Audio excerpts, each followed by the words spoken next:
Ito na po Katoro. Mga kababayan, ito na po yung sinabi ko sa inyo na ipapakita ko po sa inyo yung tatlo ang tubo ng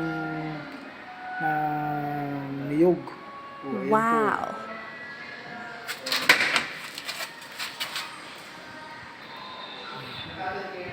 Ayan po. Makikita po ninyo yan. Tatlo po yung tubo niyan.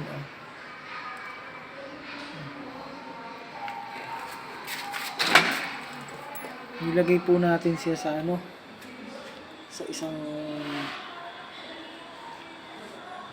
bottled water na plastic para po hindi ayan po, yung pinakailalim po niya kailangan po ay abot ng tubig para po mabuhay.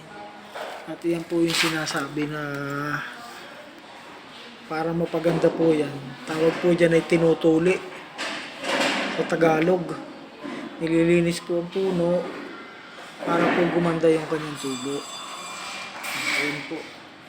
Ayan po nung huli kong video dun sa dalawang tubo ng niyog. Yan po yung pinangako ko sa inyo na ipapakita ko sa inyo na tatlo ang tubo ng niyog. Ayan po, wala po yung daya. Ayan po.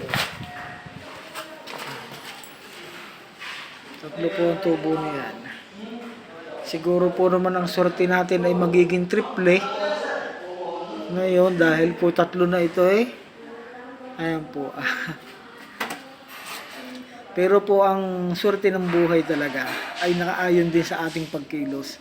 Kailangan din po isabayan natin ang kilos, sabayan natin ang sikap at pagsisikap para po makamit natin yung ating mga pangarap.